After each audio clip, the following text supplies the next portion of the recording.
গণতন্ত্রের স্বার্থে আমরা ছেড়ে দিয়েছি। যাই হোক, আমাদের সেই লড়াই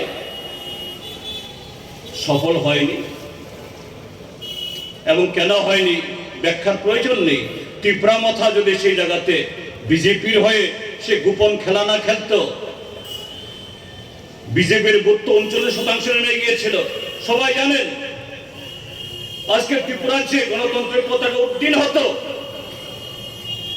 কিন্তু বন্ধুরা, সে লড়াই আমরা একসাথে লড়লেও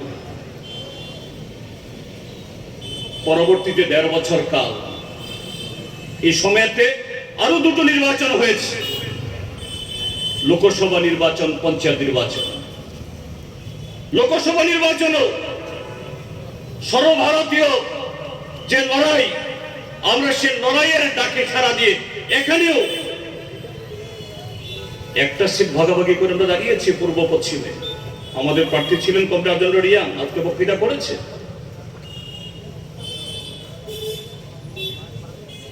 কিন্তু গণতন্ত্র রক্ষার জন্য, স্বৈরাচার বন্ধের জন্য, দুর্নীতি রোখার জন্য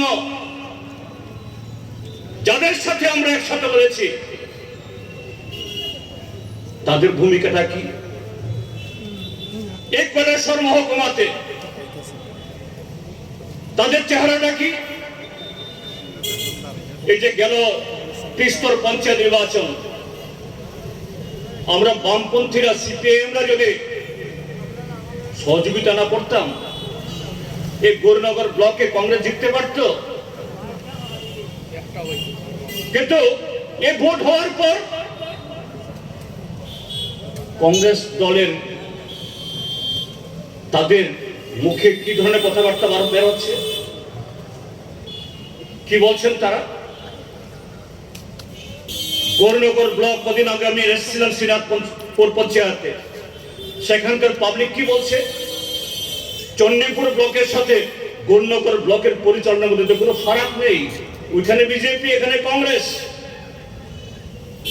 ওইখানে বিজেপির মাতব্বরদের সব সেবা করে তারপরে কাজ করতে হয়, আর এখানে কংগ্রেস দলের মাতব্বরদের সেবা করে কাজ করতে হয়। ফারাকটা কি? নামটা শুধু পার্থক্য। আর এইটুকু ক্ষমতা পেয়ে যে সিপিআইএম লাল ঝান্ডা গণতন্ত্র পুনরুদ্ধারে এই কৈলাসহর বিধানসভা কেন্দ্রে গত 2023-এ কংগ্রেস দলের প্রার্থীকে রেকর্ড ভোটে জেতাবার জন্য যারা বামপন্থীরা বুক চিতিয়ে কাজ করলো, আজকে তাদের বক্তব্যটা কি? আমরা কথাটা বলছি এই কারণে এখানে যে না, সারা দেশে বিজেপির স্বৈরাচার সাম্প্রদায়িকতা, দেশের সংবিধানকে ভাঙার চেষ্টা, তার বিরুদ্ধে আমাদের লড়াইয়ে আমরা একসাথে আছি। কিন্তু ত্রিপুরাজ্যে যদি সেই দলের একটা অংশ যদি সাধারণ একটা ক্ষমতার জন্য তারা এই বৃহত্তর আজকে সারা দেশের আহ্বান, এ রাজ্যেরও যে রক্তক্ষরণ, এটা যদি বলে যায়, এটাও তো বকলমে ত্রিপুরা মাথা যেরকম বিজেপিকে সহযোগিতা করেছে, ঠিক সেরকমই আরেকভাবে বিজেপিকে সহযোগিতায় সামিল হবে।